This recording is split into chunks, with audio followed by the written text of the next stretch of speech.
Halo Sobat 3D, kembali dengan 3D Murai. Kali ini kita akan mereview proses anak murai ya, dari mulai bertelur ya, kemudian diloloh indukan ya, sampai nanti kita lihat usia murai siap untuk dipanen. Oke guys, di sini kita lihat ada indukan murai yang dalam proses bertelur guys. Ya, kita lihat. Nah, telurnya sudah keluar guys. Ini telur pertama ya, diambil dari CCTV yang saya taruh di dalam kandang guys. Ini untung-untungan guys, biasanya indukannya nggak mau bertelur atau nggak mau masuk ke sarang kalau ada CCTV, atau dia mau bertelur tapi nanti telurnya dibuang. Jadi ini memang ada risikonya naruh CCTV di dalam sangkar murai ya. Kita lihat di situ murainya sudah bertelur ya. Satu telurnya kita lihat, kalau ini dalam suasana gelap dia akan pakai infrared CCTV-nya, jadi hitam putih guys.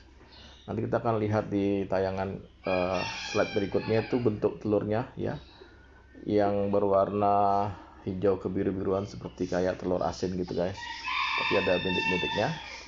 Nah, ini habis bertelur biasanya indukannya akan mendiamkan telurnya sampai dia mengeras atau dia dingin lah gitu, karena ini awalnya kan hangat gitu ya dan cenderung lembut, jadi dia akan diamkan ya supaya tidak terinjak juga. Dia akan menjaga ya sampai telurnya itu mengeras ya. Nah, dan setelah itu baru nanti dia akan hangatkan dengan tubuhnya untuk beberapa saat ya, sekedar untuk mengeringkan telurnya yang masih basah. Nah, ini memang prosesnya amat rawan guys, kita harus perhatikan karena kadang-kadang sudah bertelur gini ya, dan waktu bertelurnya itu pagi hari guys ya, antara jam 5:30 sampai jam 7 pagi. Itu waktu biasanya kalau pantauan dari CCTV yang sudah saya pernah alamin, itu periode dimana murai betina itu bertelur ya. Nah, biasanya saya pantau guys, jadi pada saat dia habis bertelur kita lihat dia membuang telurnya atau tidak gitu. Nah, ini penampakan telurnya guys ya, jadi ada dua itu telurnya.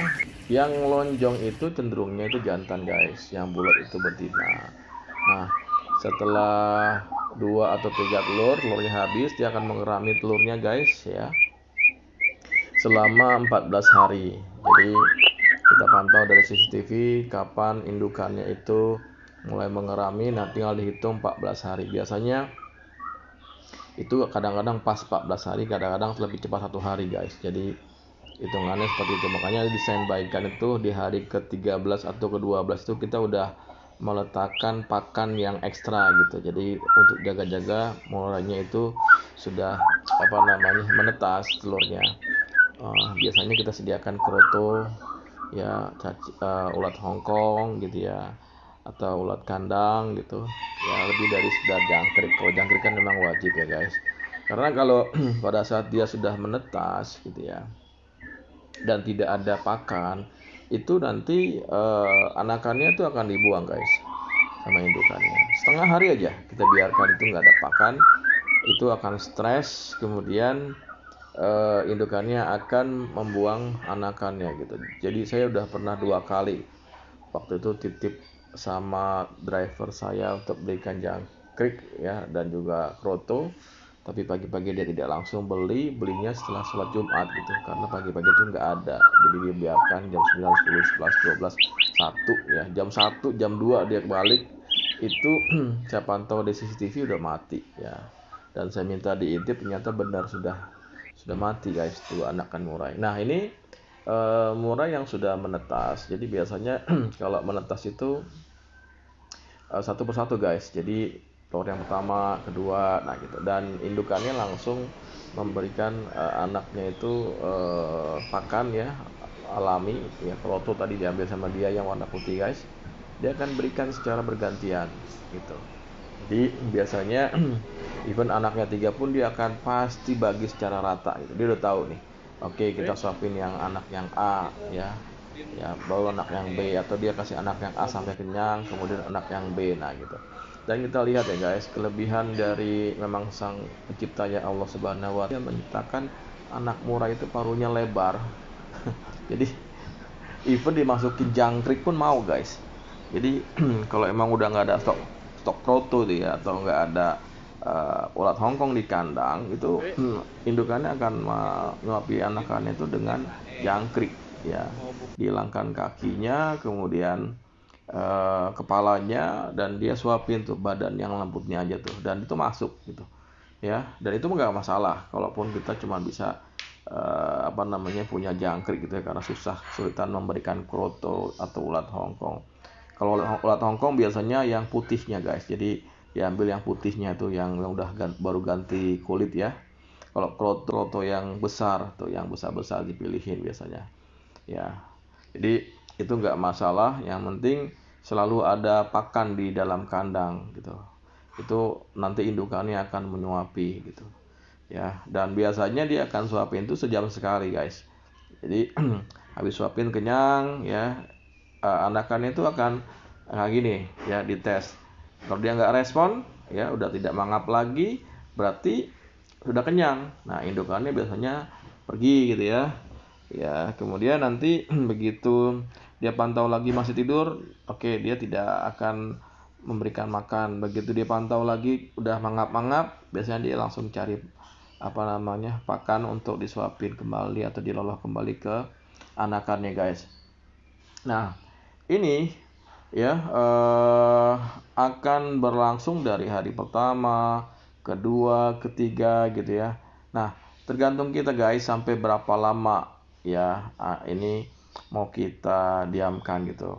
Ada yang prefer itu sampai dia bisa terbang gitu. Tapi biasanya kalau kita diamkan itu sampai bisa terbang, itu anakannya jadi giras, jadi liar gitu. Tapi bagusnya adalah dia akan secara alami melihat indukannya, mengikuti gaya indukannya waktu terbang, waktu berkicau gitu ya, waktu fighternya gitu ya. Itu akan benar-benar ambil gayanya indukannya. Dan biasanya kalau burung-burung yang hutan gitu kan, itu lebih berani mentalnya, sama kok seperti ini juga akan berani mentalnya. Tapi kalau misalkan kita tujuannya untuk menghasilkan produksi yang lebih banyak dan dijual, itu biasanya kita ambil ya lebih awal. Jadi kita akan lolos sendiri, bukan diloloh oleh indukannya sampai bisa terbang ya, tapi kita akan lolos sendiri guys gitu.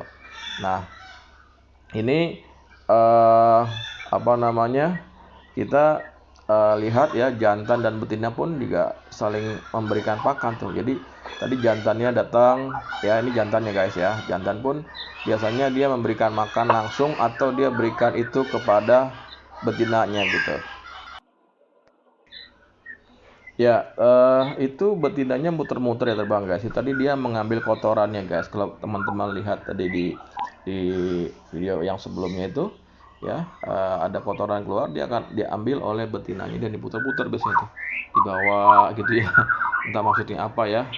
Nah gitu, setelah itu dibuang. Nah habis itu diberikan pakan lagi. Yang tadi yang memberikan pakan itu adalah jantan guys. Jadi jantan juga ikut memberikan lolohannya kepada anakan murai gitu. Jadi tergantung ya guys. Jadi kalau anakannya banyak kayak gini kan, ini 3 nih guys ya, itu bergantian biasa jantan dan betina tuh ya. Tapi kalau cuma 2-1 biasanya cukup betinanya aja yang memberikan lolohan kepada